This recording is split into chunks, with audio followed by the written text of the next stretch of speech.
Hello everyone, welcome back to the smart exam. मित्रांनो, तुम्ही कोणत्याही परीक्षेची तयारी करत असाल, मग ती मुंबई उच्च न्यायालय भरती 2026 असो किंवा पोलीस भरती 2025 असो किंवा अन्य दुसरी इतर कोणतीही परीक्षा असो, तर या सर्वच परीक्षांसाठी महत्त्वाचा विषय आहे चालू घडामोडी. आणि आजच्या व्हिडिओमध्ये आपण नोव्हेंबर 2025 या महिन्याच्या सर्व महत्त्वाच्या चालू घडामोडी वन लाइनर स्वरूपात अभ्यासणार आहोत. चला तर मग वेळ न घालवता हा अति महत्त्वाचा व्हिडिओ स्टार्ट करू. पहा पहिला प्रश्न. महाराष्ट्रातील शहर पक्षी निवड करणारे पहिले शहर कोणते होते, तर ते आहे अमरावती. अमरावती शहराचा अधिकृत शहर पक्षी कोणता आहे, तर तो आहे तांबट. जगातील सर्वात उंच श्रीराम मूर्तीची उंची किती आहे, तर ती होती 77 फूट. श्रीराम मूर्तीतील प्रत्यक्ष मूर्तीची उंची किती आहे, तर ती आहे 65 फूट. पुढे पाहूया. श्रीराम मूर्तीचा चौथरा किती फूट आहे, तर तो आहे 12 फूट. आणि श्रीराम मूर्ती कोणत्या धातूपासून बनवली आहे, तर ती कास्य धातूपासून बनवली आहे. जगातील सर्वात उंच श्रीराम मूर्ती कुठे आहे, तर ती गोव्यामध्ये आहे. आणि श्रीराम मूर्ती कोणत्या प्रसंगी उभारली गेली होती, तर ती मठाच्या 550व्या वर्धमान दिनानिमित्त उभारली गेली होती. समोर पाहूया. श्रीराम मूर्तीचे शिल्पकार कोण आहेत, तर ते आहेत राम सुतार. आणि श्रीराम मूर्तीसोबत कोणते आकर्षण सुरू करण्यात आले होते, तर ते रामायण थीम पार्क असे सुरू करण्यात आले होते. आणि ऑपरेशन सागर बंधू कोणत्या देशासाठी राबवले गेले होते, तर ते श्रीलंका देशासाठी राबवले गेले होते. आणि ऑपरेशन सागर बंधू कोणत्या आपत्तीमुळे राबवले गेले होते, तर ते दितवा चक्रीवादळामुळे राबवले गेले होते. पुढे पाहूया. मदत सामग्री कोणत्या शहरात पोहोचवली गेली होती, तर ती कोलंबो येथे पोहोचवली गेली होती. आणि INS विक्रांत सोबत कोणते जहाज सहभागी होते, तर INS उदयगिरी हे सहभागी झाले होते. आणि commitment to development index CDI 2025 कधी प्रकाशित झाले, तर ते 19 नोव्हेंबर 2025 रोजी प्रकाशित झाले होते. आणि CDI 2025 अहवाल कोणत्या संस्थेद्वारे प्रकाशित केला जातो, तर तो सेंटर फॉर ग्लोबल डेव्हलपमेंट म्हणजेच काय, तर CGD याद्वारे प्रकाशित केला जातो. पुढे पाहूया.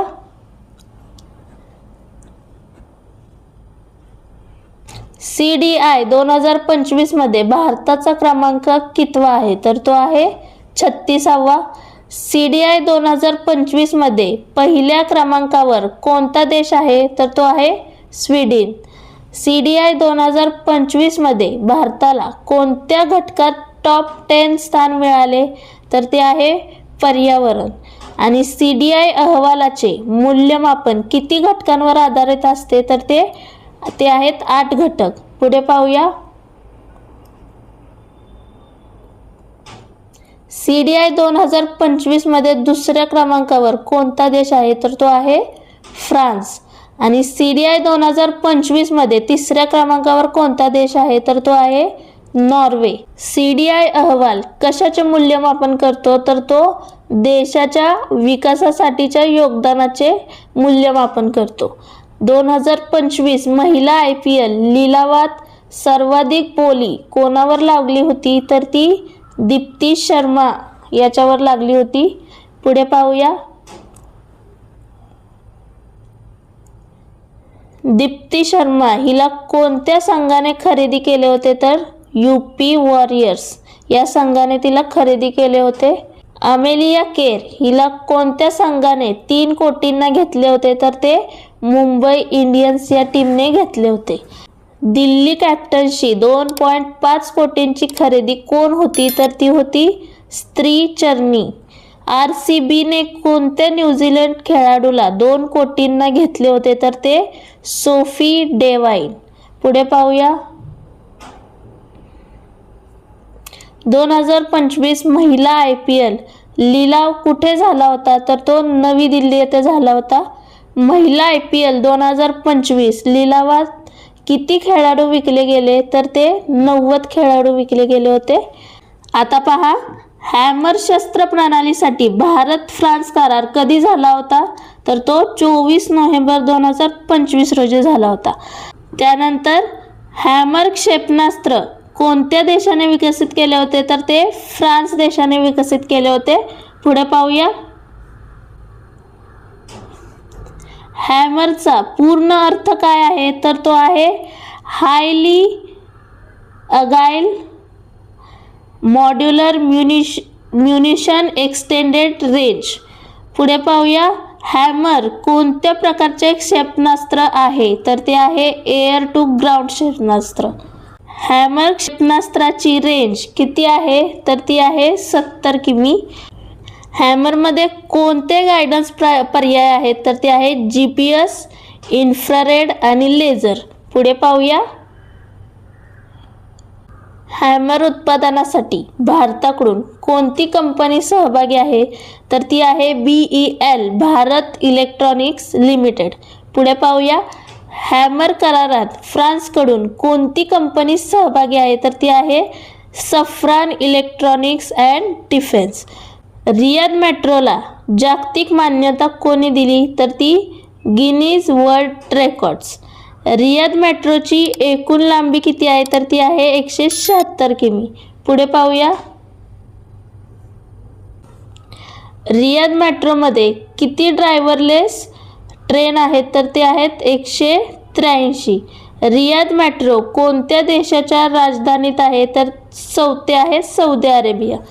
भारतात कॅम्पस स्थापनेसाठी UGC ची पहिली मंजुरी कोणाला मिळाली तर ती युनिव्हर्सिटी ऑफ साऊथहॅम्प्टन. पुढे पाहूया. भारतात प्रत्यक्ष कॅम्पस सुरू करणारे पहिले विदेशी विद्यापीठ कोणते होते तर ते आहे युनिव्हर्सिटी ऑफ वोलोंगॉंग. पुढे पाहूया. 1 डिसेंबर 2025 पासून महाराष्ट्राचे नवीन मुख्य सचिव कोण झाले तर ते आहेत राजेश अग्रवाल. पुढे पाहूया. राजेश अग्रवाल हे कोणत्या IAS बॅचचे अधिकारी आहेत तर ते 1989 बॅचचे अधिकारी आहेत. त्यानंतर पाहूया. राजेश अग्रवाल यांनी मुख्य सचिव पदाचा कार्यभार कधी स्वीकारला तर तो 1 डिसेंबर 2025ला स्वीकारला. राजेश अग्रवाल यांची प्रशासनातील विशेष ओळख कोणत्या क्षेत्राशी संबंधित आहे तर ती ई-गव्हर्नन्स व तंत्रज्ञान आधारित प्रशासन याच्याशी संबंधित आहे. पुढे पाहूया. 2025 महिला क्रिकेट विश्वचषक भारताला कोणी जिंकून दिला होता तर तो आहे अमोल मुजुमदार. आता पहा. अमोल मुजुमदार कोणत्या वर्षी भारतीय महिला संघाचे मुख्य प्रशिक्षक झाले तर ते 2023 रोजी झाले. अमोल मुजुमदार कोणत्या प्रकारचे क्रिकेटपटू होते तर ते माजी भारतीय प्रथम श्रेणी क्रिकेटपटू होते. आणि अमोल मुजुमदार यांच्या क्रिकेट कारकिर्दीत एकूण किती धावा आहेत तर 11,000 प्लस धावा आहेत. पुढे पाहूया. भारतातील पहिली स्वदेशी वेसल ट्रॅफिक मॅनेजमेंट सिस्टम कोणी विकसित केली तर ती IIT मद्रास यांनी सुरू केली. प्रेरणा योजना कोणत्या राज्याच्या मुख्यमंत्र्यांनी सुरू केली तर ती आसाममध्ये सुरू केली होती. त्यानंतर पाहूया. भारताची पहिली इंटिग्रेटेड इकॉनॉमिक सिटी कोणत्या राज्यात विकसित होत आहे तर ती आंध्र प्रदेश येथे विकसित होत आहे. पुढे पाहूया. कोणत्या देशाने 10 महिन्यांची ऐच्छिक लष्करी सेवा सुरू केली आहे तर ती फ्रान्सने सुरू केली आहे. पुढे पाहूया.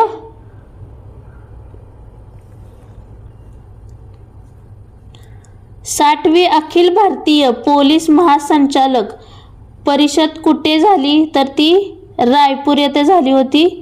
पुढे पाहूया. 2025 मध्ये आशियातील सर्वात खराब कामगिरी करणारे चलन कोणते ठरते? तर ते आहे भारतीय रुपया. इम्पॅक्ट राईज इनिशिएटिव्ह कोणत्या IITने सुरू केली होती? तर ती IIT खरगपूरने सुरू केली होती.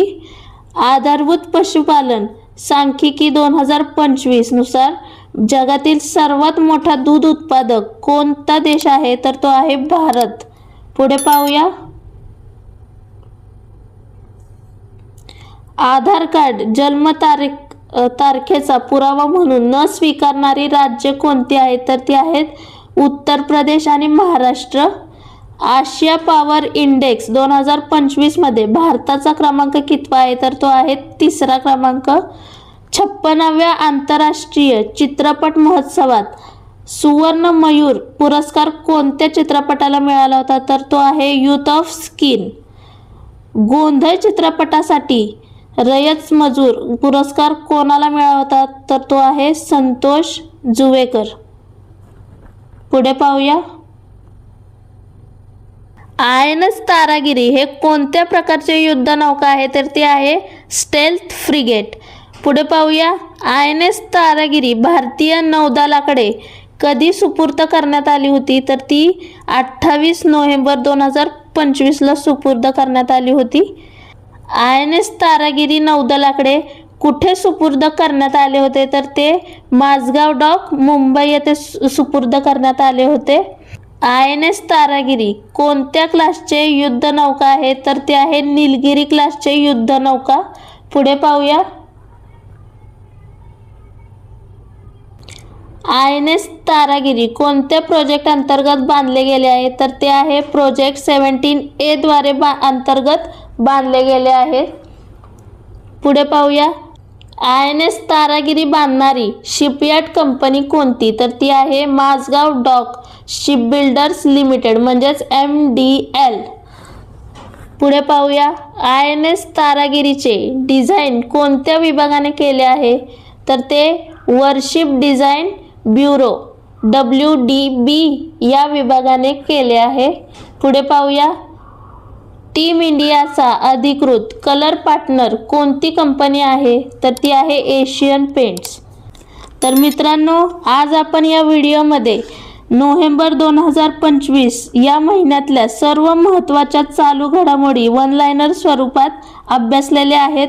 इथेच थांबूया. थँक्यू.